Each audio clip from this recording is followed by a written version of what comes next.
Hello दोस्तों, कैसे हैं आप लोग। तो दोस्तों आज के इस वीडियो में मैं आपको बताऊंगा कि आपको कौन कौन से इंपॉर्टेंट डॉक्यूमेंट्स लगने वाले हैं आईसीआर काउंसलिंग में। साथ ही मैं आपको बताऊंगा कि इन डॉक्यूमेंट्स को कैसे अपलोड करना है। तो दोस्तों वीडियो को लास्ट तक देखिएगा। अगर आप चैनल पे नए आए हैं तो चैनल को सब्सक्राइब करके बेल आइकन प्रेस कर लीजिएगा। तो चलिए दोस्तों वीडियो को शुरू करते हैं। तो दोस्तों जैसा कि आप सामने देख सकते हैं डॉक्यूमेंट्स की लिस्ट है। जैसे ही आपको ऑनलाइन काउंसलिंग में सीट अलॉट हो जाता है तो आपको ऑनलाइन अपलोड करना है।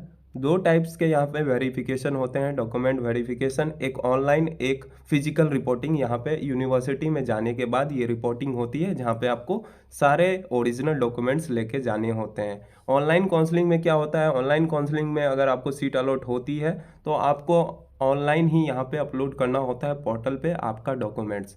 सबसे पहला जो डॉक्यूमेंट्स है वो लगता है proof of date of birth, यानी आपका डेट ऑफ बर्थ क्या है उसका प्रूफ देना है। तो ये आपका हाई स्कूल का सर्टिफिकेट हो सकता है, 10 क्लास का जो आपका मार्कशीट है वो हो सकता है, या फिर आपका डेट ऑफ बर्थ सर्टिफिकेट भी हो सकता है। तो ये आपको अपलोड करने होते हैं जब आपको ऑनलाइन काउंसलिंग में सीट अलॉट हो जाता है। फर्स्ट राउंड में हो या सेकंड राउंड में हो, किसी भी राउंड में हो, आपको ये डॉक्यूमेंट्स बना लेने हैं। अगर आपको लगता है कि आपको सीट अलॉट हो जाएगा, पहला राउंड में ही हो जाएगा, तो आप यहाँ पे जल्दी से डॉक्यूमेंट्स बनवा लें। तो ये डॉक्यूमेंट्स, कुछ डॉक्यूमेंट्स होंगे जो आपके पहले ही होंगे आपके पास।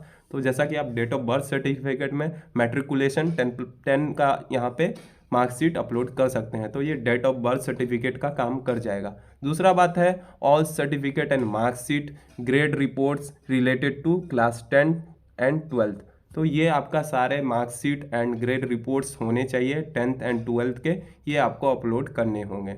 दूसरा ये मैंने बात कर लिया। तीसरा टीसी, ट्रांसफर सर्टिफिकेट जो आपको कॉलेज से मिलता है, ठीक है, स्कूल लिविंग सर्टिफिकेट जो आपको स्कूल से मिलता है, तो ये टीसी एसएलसी होने चाहिए आपके पास। अगर नहीं है तो आप जाके स्कूल से या फिर कॉलेज से जाके ले लें, और ये आपके पास होने चाहिए। उसका स्कैन कॉपी आपको अपलोड करना होता है। उसके बाद हम बात करेंगे एडमिट कार्ड जो एनटीए के द्वारा रिलीज़ किया गया था। अगर एडमिट कार्ड अगर आपके पास नहीं है तो आप डाउनलोड कर सकते हैं, लिंक डिस्क्रिप्शन बॉक्स में हम प्रोवाइड करा देंगे। आप वहाँ से जाके एडमिट कार्ड भी डाउनलोड कर लें और उसको अपने पास रख लें, ठीक है। यहाँ पे कंप्यूटर जनरेटेड कंफर्मेशन पेज नहीं लग रहा है, ठीक है, बट आपको ऑफलाइन काउंसलिंग में जब आप वेरिफिकेशन करवाने जाएंगे यूनिवर्सिटी में तो उस टाइम लगेगा। तो आप ये भी अपने पास रख लें। अगर नहीं है तो किसी तरह आप डाउनलोड कर लें, आपके मेल पे रिसीव हुआ होगा तो आप डाउनलोड कर लें। Counselling letter issues by ICR eligible candidate, तो ये आपको ज़रूरी नहीं है, काउंसलिंग लेटर ज़रूरी नहीं है। जब आप ऑफलाइन काउंसलिंग के लिए जाएंगे, ऑफलाइन वेरिफिकेशन के लिए जाएंगे, तब आपको ये ज़रूरी लगे। अलॉटमेंट लेटर की भी कोई ज़रूरत नहीं है। Provisional admission letter issue by admitting university, ये भी ज़रूरत नहीं है। पासपोर्ट साइज कलर फ़ोटो का भी ज़रूरत नहीं है। आधार कार्ड का यहाँ पे आपको ज़रूरत है, आधार कार्ड होने चाहिए, उनके कॉपी होने चाहिए, ठीक है। कोई भी पासबुक वगैरह कोई प्रूफ होना चाहिए आपके पास, आइडेंटिटी प्रूफ होनी चाहिए, ठीक है, तो ये होने चाहिए। उसके बाद डोमिसाइल सर्टिफिकेट आपके पास होने चाहिए। डोमिसाइल सर्टिफिकेट मतलब मूल निवासी प्रमाण पत्र, जहाँ आप रहते हैं, जहाँ आपका घर है, जहाँ बहुत दिनों से आप रह रहे हैं, वो आपका डोमिसाइल होता है। तो उसका सर्टिफिकेट आपके पास होने चाहिए, ठीक है। कैरेक्टर सर्टिफिकेट होने चाहिए जो कॉलेज से आपको मिलता है, जहाँ पे आप लास्ट कॉलेज अटेम्प्ट किए थे, जहाँ पे लास्ट स्कूल आपका था, जहाँ पे आप पढ़े थे लास्ट टाइम 10+2 पास आउट हुए थे, तो वहाँ से आपको ये मिलता है कैरेक्टर सर्टिफिकेट। अगर अभी तक आपने स्कूल से नहीं लिया है तो जाके ले लें, वहाँ से आपको मिल जाएगा, ठीक है। उसके बाद आपके पास कोई कैटेगरी है, ठीक है, जैसे आप EWS कैटेगरी हैं, SC हैं, ST हैं, UPS हैं, OBC हैं, तो इन कैटेगरी का आपको एक कैटेगरी सर्टिफिकेट बनवा लेना है, ठीक है। Category certificate central government level का होना चाहिए, ये बात ध्यान में रखें, ठीक है। तो आप ये सर्टिफिकेट बना लें अपना कैटेगरी का। वहाँ पे आपको ऑनलाइन जैसे ही आपको सीट अलॉट होता है तो आपको अपलोड करने होते हैं।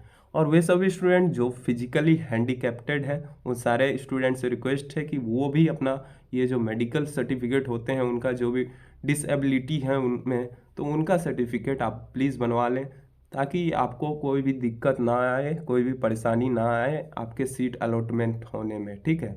तो यहाँ पे दोस्तों आप देख लिए कि आपको कौन कौन से डॉक्यूमेंट्स लगने वाले हैं। मैं बताया था कि मैं आपको बताऊंगा कि आपको कौन कौन से डॉक्यूमेंट्स लगने वाले हैं।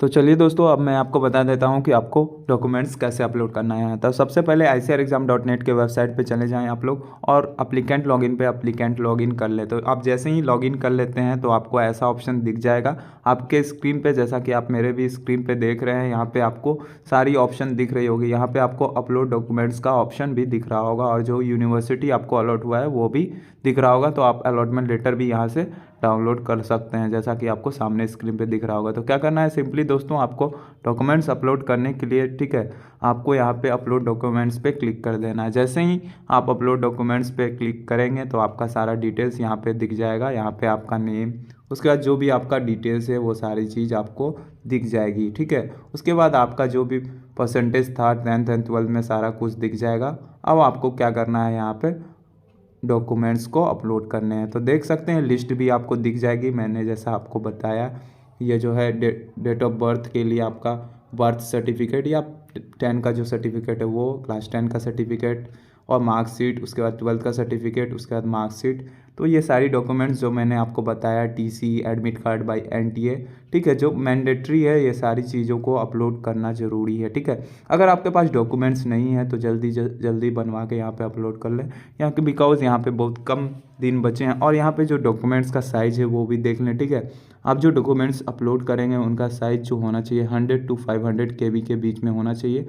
और आपका साइज़ जो होना चाहिए पेज का वो A4 पोर्ट्रेट मोड में होना चाहिए। तो ये सारी चीज़ें आप देखें डॉक्यूमेंट्स अपलोड करने के लिए, ठीक है। अगर आपको साइज़ नहीं होता है तो साइज रिसाइजर करके एक एप्लीकेशन आता है, उसमें जाकर आप अपना फ़ोटो को स्कैन करेंगे तो आपका साइज़ रिसाइज हो जाएगा और आपका जो साइज़ है ये 100 to 500 KB के बीच में सेट हो जाएगा। उसके बाद आप सारी चीज़ को यहाँ से चूज़ फाइल में जाके चूज़ करें और यहाँ पे एक बार चेक कर लें, व्यू ज़रूर कर लें कि आपने सही अपलोड किया है या नहीं, ठीक है। उसके बाद जब सारी चीज़ें आप अपलोड कर देते हैं तो यहाँ पे टिक आउट कर दें। उसके बाद आपका यहाँ पे लॉक डॉक्यूमेंट्स एंड सबमिट कर दें, ठीक है। उसके बाद यहाँ पे क्या होगा, वेरिफिकेशन होगा। अगर आपका कुछ भी गलती होगा तो एक बार रीवेरिफिकेशन के लिए यूनिवर्सिटी आपको कहेगी, तो आप यहाँ पे फिर से आप अपलोड कर सकते हैं, ठीक है। तो इस तरह से आपका डॉक्यूमेंट्स अपलोड हो जाएगा और आपका डॉक्यूमेंट्स वेरीफाई हो जाएगा। तो दोस्तों इस वीडियो में मैंने कंप्लीट डिटेल बता दिया कि आपको